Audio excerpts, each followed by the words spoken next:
Hey, good afternoon, folks. Welcome to another episode of PushTalk and everything. I'm James, and I have one of my team members with me right now today, Mr. Ali. And thank you for being part of the conversation on today, Ali. Thank you. Glad to be here. Yes. So a couple things came up over the last few days.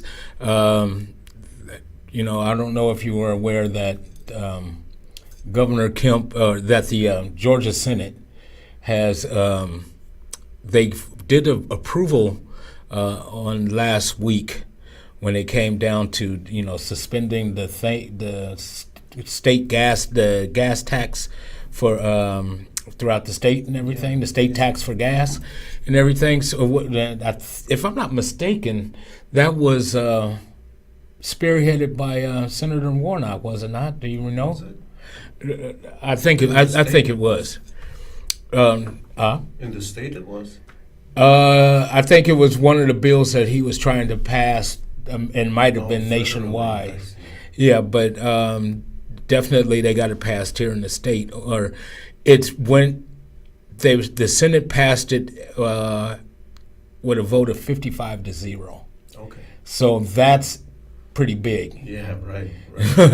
That's pretty big because that's politics. Right. House Bill 304, and that means that now it goes to Governor Kemp, who was supposed to sign it as of last week. So we'll find out in a day or so, over the next 24, 48 hours, if it's been signed. But he's expected to sign it? It's for the betterment of the people. If he cares about his constituents in the state of Georgia, yeah, he might want to go ahead and sign that. But it would save like 30 cents, 29 cents per gallon. Yeah.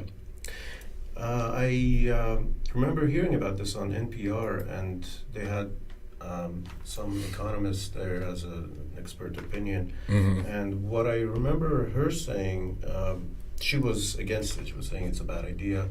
The only reason I remember her giving, now it may not have been the only reason that she gave, but the reason that stuck in my mind was that, the idea behind a gas tax or the gas tax holidays to give a break to the people who are most vulnerable and the ones who need this the most, but right. That across the board gas tax holiday actually ends up helping the rich, whoever has the highest transportation costs the most. And that it helps them. Right, and that she was in favor of a more targeted approach where you actually go after households that need the relief the most rather than give something across the board to everybody.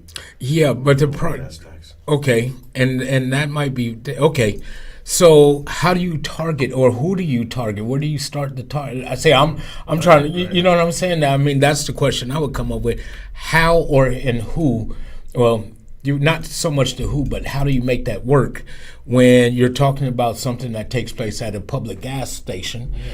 And that should be, whether you have money or not, you still got to go to the gas station to fuel up. It's not like you have a tank in your back, a gas tank, being filled up once a month, for your own personal, personal gas station on your property. So how do you determine something like that? Well, I feel like I still have the fond memory of the payments from COVID times, the direct payments, the stimulus payments, and it seems like it wouldn't be that tough to find lower income individuals and make less than a certain amount and maybe give them direct payments. That's how I would propose if I were. Yeah, and that may very well work, but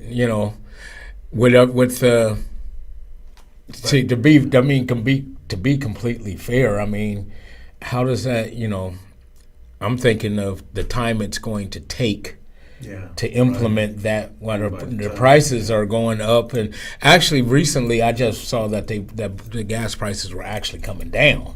Oh wow. Yeah, so so it the whole idea of the not using Russian gas or diesel or fuel oil from Russia and using their own supply and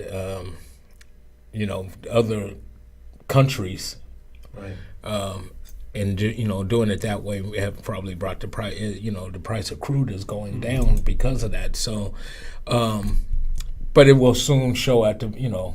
I've already started seeing. I saw it a few days ago when I filled up, or earlier this week rather. So I mean, there's a great opportunity for that to actually take place. So there was another story to go with that. In regards to what is taking place for how so the U.S. Department of Education responds to Georgia State superintendent to use the K through 12 relief fund for transportation costs. So apparently there's specific monies set aside for schools, and being able to. So they want to use those funds to help fund the cost of transportation for school districts. I'm gonna just because the article is out of Georgia. I'm assuming that I don't know about the rest of the country, the other states, but yes. So the state of Georgia, so they're trying to do it to offset the cost of what it would cost to, take get the kids back and forth to school on the school bus. So, which is, at some point, they might get a slight discount overall because they're buying fuel in bulk, but the price still went up. Okay. This is directly because of gas prices? Well, it starts off as crude oil and everything starts off from there. So once it's been, I don't know what you know about how to make gas, but they start off with the crude oil, and then once that's been, what do you call it? Process. Thank you. That's the word I'm looking for. Once it's been gone through the process, you have several different layers. I mean, like multiple layers of what what they can be used for. Right. One of them happens to be gasoline. Right. And the other one is tar, believe it or not, that you use for the asphalt. Oh wow! Yeah, it's like the sludge stuff that So they found multiple uses for it. But I guess my question was if this move is as a direct result of fuel prices. I would say yes. Because again, to offset the cost of fuel, and when it comes to doing this, the kids, yes, I would say definitely yes, because without the school buses being able to take the kids back and forth to school, they go back to virtual learning. Right. And then it's back at home, and somebody's got to be, for the smaller kids, somebody's got to be at home for the kids. Right. So it becomes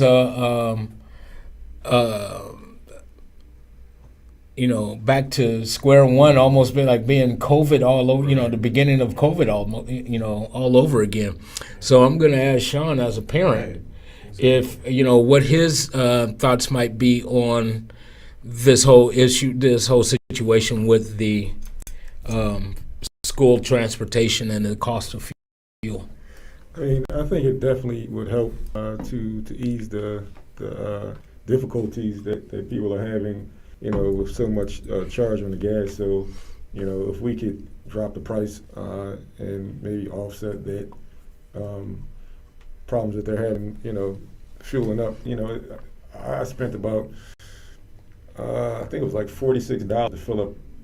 So it's like if you're driving pretty far and then you got to fill up more than once per week, that's $100 in addition to whatever costs you have for eating or cleaning clothes or whatever you got to do. So for me, it would definitely be appreciated. Even though my kids, we got to drive them to school, I still see the benefits in kind of easing that tension if we can.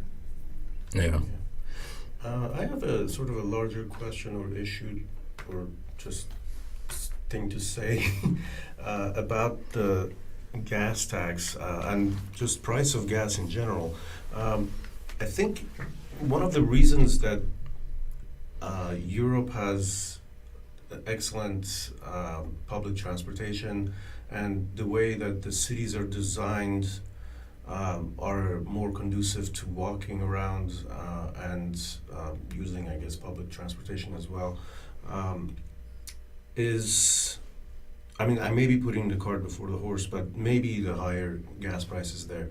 And I had read back in the day that, you know, one economic thought was that until gas prices get ridiculously high in this country, we are not going to be forced to make the kind of changes to our cities, to our infrastructure that are necessary for independence from foreign oil and from and the shift from fossil fuels to something more alternative fuel environmentally, sources. yeah, friendly and whatnot.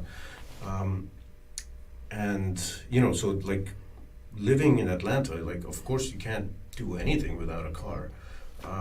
Like I drive for half an hour before getting here every morning, and life is kind of unimaginable. Like, what am I going to do? Like, ride a bike for 2 hours every morning? Right. At the same time, if I could walk to work, that would be a great thing too. But between those two, there is this huge gulf of change that isn't going to happen until something gives. What are your thoughts on the fuel? On the costs of gas and alternative fuel, sources. I like the idea of alternative sources. Right now, the big thing is EV vehicles, and so it's with that just getting started. Like really, I won't say just getting started. Becoming more efficient. So if you had a Toyota Prius 10 years ago, what it cost you then to get it might even cost, but you got a lot of tax incentives too when you first got that when those vehicles first came out. I have no idea what it is now, but those vehicles are more common today, more commonplace. So much so that you're getting pickup trucks as to the little small economic, gas saving car. Right. So now you're actually getting full size or compact size vehicles. Tesla has made it more, Tesla and Toyota and Honda, the foreign car companies are making it more efficient for people to purchase. So the problem is, do we buy stock in the battery, or do we buy stock in the stations?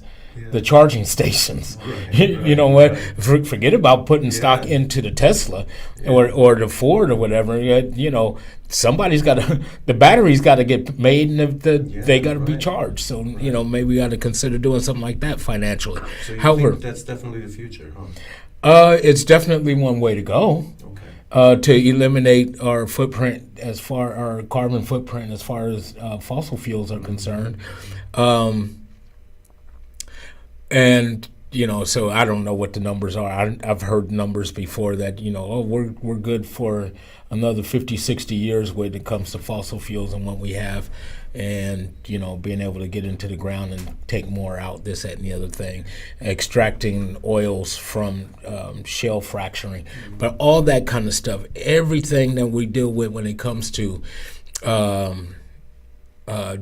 digging into the earth to get fossil fuels, then you start having to deal with the environmental issues that come along with it when you're destroying natural habitats. When it comes to that, and that's why you find people like Greenpeace, and PETA and whatnot, and wildlife conservatories and everybody protesting against big oil companies and everything and the jobs that they're doing, because let's face it, for them to, there's a lot of pollution that's made when it's trying to just to make to get the fuel out the ground. You still have to pollute the ground, or at least the environment in one form or another. And soil erosion is something that it can change the dynamics of water A lot of, because one of the things that they had to deal with when you do a lot of mining, you use a lot of water. Well, that water runoff goes into river, the stream, and it's the same process when you're digging for oil and whatnot. But it changes, it pollutes the water. Right. So now it's cloudy because of the dirt and sediment that's been stirred up. Yeah. So when that take place, then you have to worry about the. I know I'm running off on a tangent. I'm going to the left, but I mean, the fish feed off of algae. You have snails and whatnot, and that feed off the algae. Well, the algae needs the sunlight, but they can't get the sunlight if the water's cloudy. Yeah. So it's a trickle down effect, and so if the fish if you like trout and you like or catfish live in muddy water, but freshwater fish and whatnot, they need to have the stuff they had to eat the bugs that feed off the algae or feed off the nearby foliage near the water edge. But the trout needs to be able to eat the bugs, and then you can't, but if one's gone, then you start losing the other. Right. So, but to get back to the Department of Education and this whole fuel thing for the school buses and stuff, I think it's a great idea for them to be able to use those fundings until they can get this. Each state can get some sort of handle and control of the cost of fuel within their specific states. And one of the things is that because we live in a capitalist country, society here, it's all about the dollar and being able to amass as much as you possibly can in a short period of time. So if that means bringing the price down from $4.39, $4.29, and bringing it down 30 cents per gallon, well, that makes a difference over the long haul. But that's just gas, but a lot of buses run off just regular diesel fuel, which is already another, depending on what gas station you go to, it might be an average of 50 cents to $1 more than what gasoline is. Really? Well, I know for what I see what trucks have to put in, at roughly $5 a gallon, Right. and see all of that because the cost of fuel has gone up. The cost of your groceries are going to go up. The cost because someone is going to end up having to pay at the end, and it's usually the consumer. So, the fuel company, the oil industry, raise their price. Truckers and fuel locomotives, trains, and whatnot. Everything that's using the oil or crude oil and their fuel source, that cost is continue. Well, I'll pay mine, but I'm going to charge you extra to make up the little bit of the difference for myself. And at the end of the day, when you're talking about shipping goods across around the world and around the country, the price goes up because the fuel cost went up. It cost a trucker a few extra bucks to do the same drive of 160, we'll call it 1,000-mile drive. It cost him an extra $200 or $300. So he's going to charge Kroger's an extra he's going to charge them half of that or maybe 2/3 to help supplement the cost of his fuel costs. In turn, they got to charge you an extra 3 or 4 cents per item at the grocery store, and driving the cost up. So, I mean, everything affects something else. So we have to be, definitely reach out, consider the what we do overall as a whole and how it affects us. And you see they already know it can affect the school kids in that, if the school system can't pay for fuel, then it's back to the home, virtual learning, Yeah. and people like Sean and my children who my grandkids and stuff are back at home, and they are they're back getting on their parents' nerves and all over again. We love them, but Still, yeah. so it makes a difference, and so I think it's a step in the right direction as far as being able to get it done as far as reducing the fuel tax for the state of Georgia, and how that will, and then the U.S. Department of Education allowing the school districts, the state school districts and whatnot, to be able to use the funding that goes to the schools that are COVID-related funds, that they are able to use them to offset or to use them for fuel costs, for the cost of fuel, and be able to keep the kids being able to be in person for learning purposes. So I think overall, they've made some wise decisions concerning that. Now, what that may cost us in the long run, I don't know, but short term, I think that's a good way to go. Sounds good to me. All right, well, if there's any more thoughts, comments? I wouldn't mind maybe going back to that. What do they say? The 10,000-foot view, or how many feet is it when you step back? When you step back. Oh, But anyway, to take the long view, would you agree that sort of more concentrated cities with better designed for walking and for public transportation are the way to go? Without, if you could, wave a magic wand and make that happen, because I don't know. Is it the way to go? I don't know. You'd have to ask somebody who was in a congested city like that, like New York. Good point. You know what I'm saying? Absolutely. Because there, in certain cities, there's just no need for to have a car. You can you can pretty much get around. I know in the Bay Area, the Oakland, San Francisco Bay Area, you can pretty much travel and get around public transportation, particularly in San Francisco, particularly in the city like New York.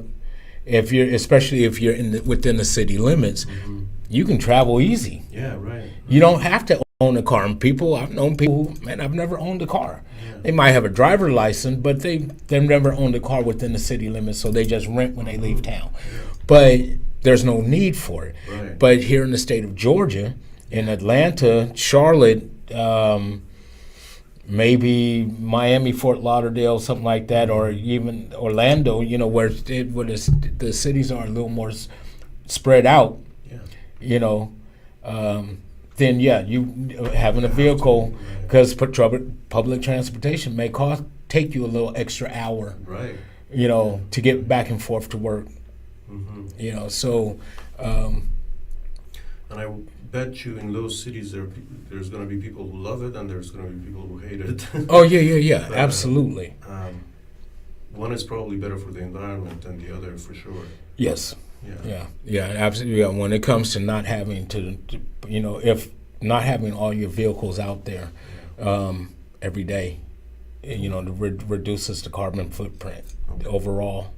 But yeah, so I'm all for public transportation and everything, but it's hard to do when the transportation system is, I won't say unreliable, when it's, for instance, here in the state of Georgia, in Atlanta, you have several counties with their own personal transit system. Oh, So, but the biggest, which is in Atlanta, it isn't allowed to go into some of the surrounding counties. Oh, wow. And so you have each county, and those counties have their own transportation system, but they may or may not run on the weekends. They may or may not run on a Sunday. They may or may not have late hours of service through when they do actually have service. So these are the kind of things that, these this kind of things that we have to contend with, and those smaller companies don't always travel into downtown Atlanta when they're 30, 40 miles away. Right. So they don't always make the trip, but they might make the halfway point and make the connection. But that doesn't do you any good at 8 o'clock at night, and your bus that you need to get you home into your neighborhood is no longer running. Right. So, well, thank you. That was oh yeah. That was what I was wondering as far as last thoughts go. Oh, okay. Cool. Well, with that being said, thank you folks for tuning in once again for Push Talk. I'm James. This is Ali. Thank you. Have a wonderful, wonderful day. Continue to remain safe. Folks, be ready and make sure that you go ahead and get yourselves registered to vote, and then make sure you go out to vote. Also, make sure that you know what you are voting for. So that means doing a little homework and research of the candidates in your neighborhood and in your town, your city, your county, and your state. All right? Until then, have a wonderful, wonderful day.